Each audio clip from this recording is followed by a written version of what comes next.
Hello, how's it going? My name is Frank. I am the leader of DistinctLegacy.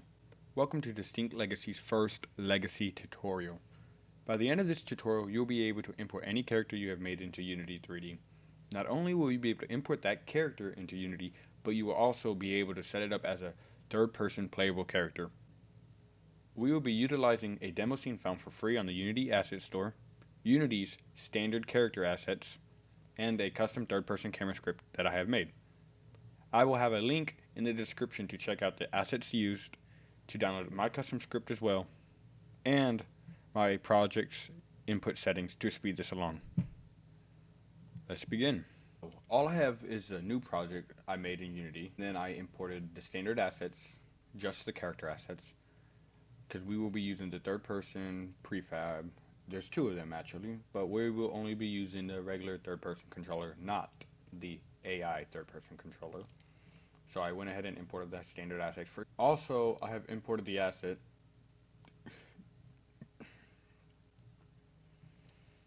Also, I have imported the dungeon asset. The link is in the description below because we will be using the demo scene that I have open here. And lastly, I imported my third person deluxe camera script. The link is also in the description. But before we get started any further, I'm going to go ahead and go to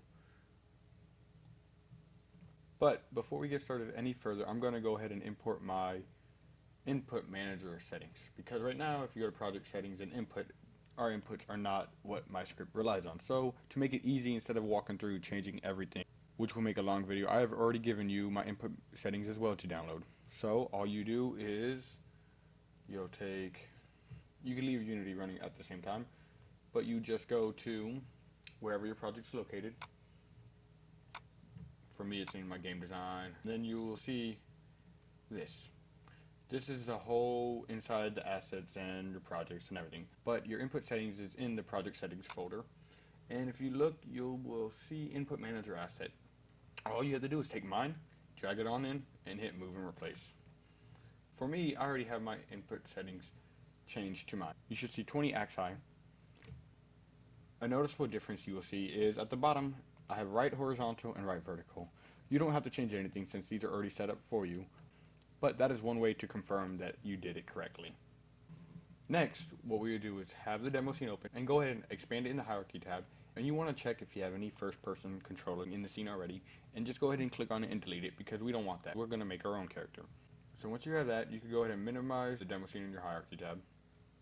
Now that we know our input settings are great and they will work with my code, we will just click down on demo scene to see everything, and we just want to double check that there is no first person controller or any player in this scene. So if you have one in here, just go ahead and delete it.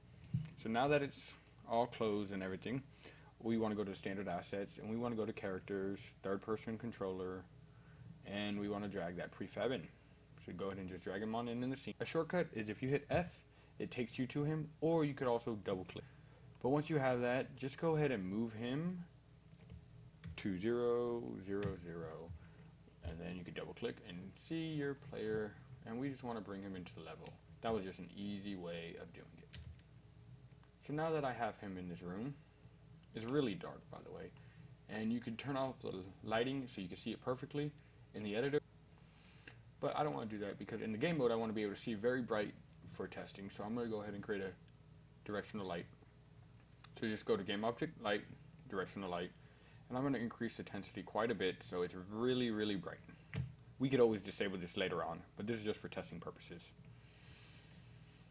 So now we have a controller, the whole environment, and a light. So what else do we need? Well, I'll tell you. We need a camera. So go to game object and create a camera. We're going to tag this as main camera, and we're going to rename it to third person camera. Also, we're going to go ahead and put it behind the character. You can see your camera preview here, or you can look in your game tab. So I'm going to just line it up behind the character just a little bit, just so it at least is in frame. Once you have that, go back and just drag my third person deluxe script onto the camera. In my script, I have it where it automatically looks for something with the tag of player. So we don't have to assign it in here. We can, but we don't have to. We'll let my code do that. We just have to make sure the third person player controller is tagged as player. So once it's tagged as player, If you go ahead and hit play now, we can see what our game looks like as of right now with no changes. Wow, we have a camera, we can right click, move around, we can use WSD, right click and look. We have a pretty good camera already, but I don't like it. It's really jittery and needs changes, and our character is small, like we're playing Jack in the Beanstalk style game. So we're gonna go ahead and fix that to perfect it.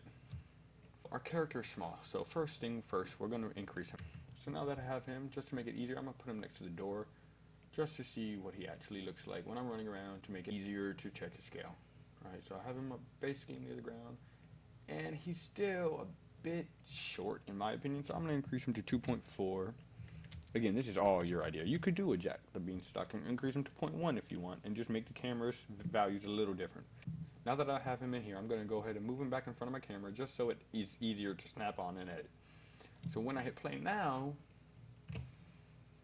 I could middle mouse in and zoom in and out. I could hold right click and look around. But now, since I increased him, I can't even see his head because he's pretty big now. My script doesn't know that.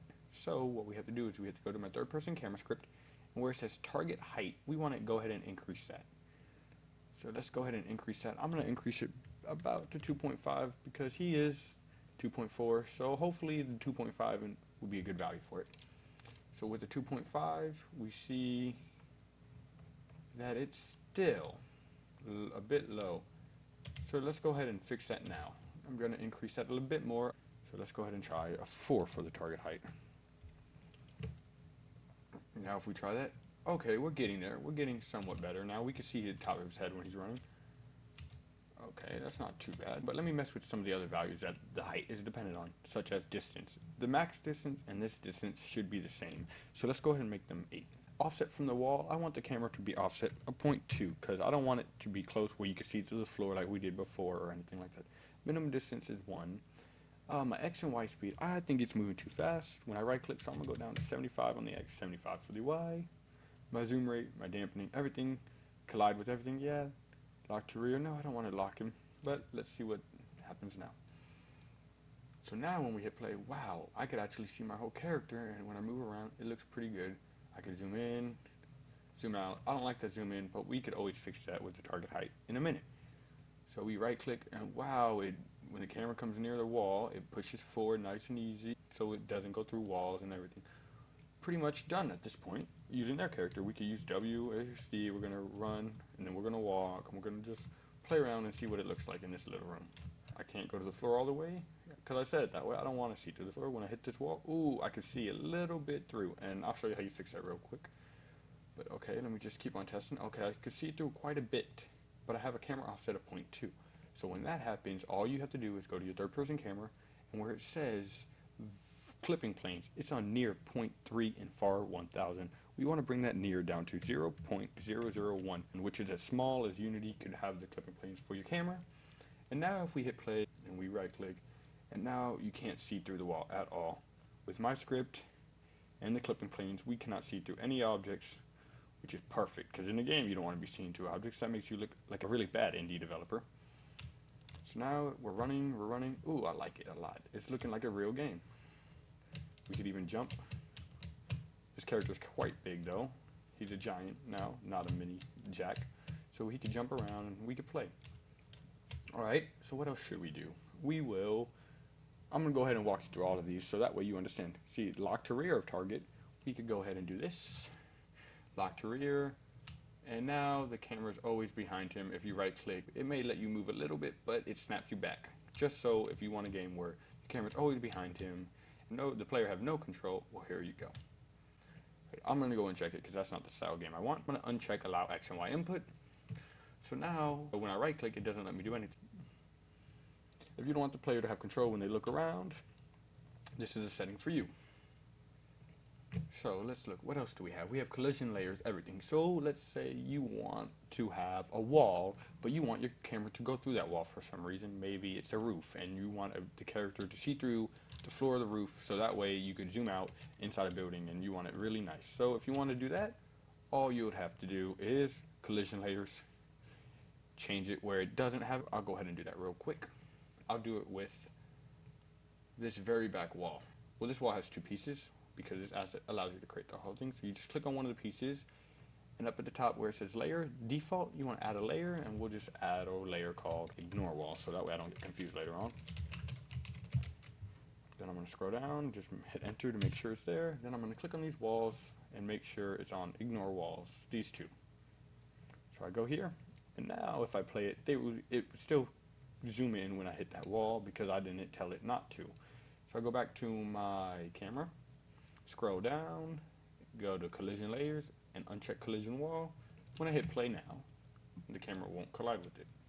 So if I go ahead and spin around, and you see I could go through, which really works well for when you're using roofs or something, and you just need to see through or have the camera not collide with an object, just because, like walls, more distance, there's many different things you could do. The way I scripted this, I combined a bunch of random camera scripts to get a perfect script I wanted.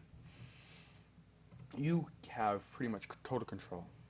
So let me turn on my allow input, and if you go to the max limit and the min and max limit, you edit, let's say I want to do -50 into +50 on the Y, which just allows them to look lower. So let's say I could go here, but I also could go real low, and when I hit the ground, it zooms in to my back. That's not very nice, so I would make it less than -50, maybe -30, but that's just my settings because it's character's height.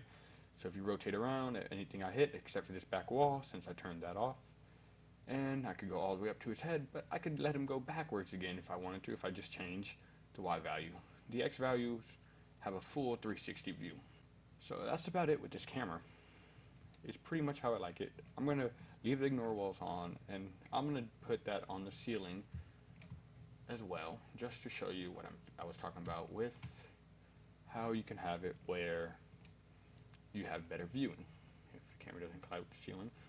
So now I want to make it where I'm going to make my distance maybe about 15 just so I can zoom out pretty far. Now if I go ahead and hit play, which is pretty far, which is really nice for a big MMO because you could always zoom in with the middle mouse. I'm really far away, which is nice because you could always zoom in. And oh, you're saying, oh, it zooms in too fast now. I liked it before how it was nice increments. So you just get out of play mode. When you change the zoom rate to something like 15 instead of 40, it will now take more scrolls to zoom in all the way to the character instead of that 1-2 scroll and you're all the way at the back. You could always zoom out again. And if I right click and go up to this roof that I ignored, I see through the roof. So let's say you had this big thing and you could see through this floor because you turned it off. Let's just say we turned off the mesh render, so it's still there, collision, so you know furniture and stuff won't fall.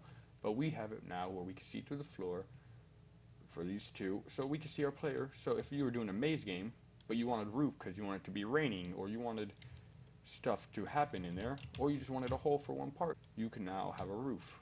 But it still has a collision and everything, it's just invisible, and your camera can fly through it. Go ahead and turn it on, and put it back to default. So now, I will show you how you would do it with your custom character. I basically already have a custom character imported, it's just Unity's, but the same principle applies. You do not need an animator because an animator requires a model with humanoid or generic animations, the Mechanim animations. So now that I went through how to use my script and how to make a third-person character and customize the settings for any size character, what you can do is you can use this free asset on the asset store and you could design your own castle. They have many prefabs of doors. If I want a door, I can look at the preview. Oh, okay, I have this door, or I have a gate door, or I have an arch door. Let me see what other prefabs there are. Let's say I want to design a floor simply. Okay, there's a stone floor here. There's a floor like that, so I could fall in a little hole. Or there's a floor like this.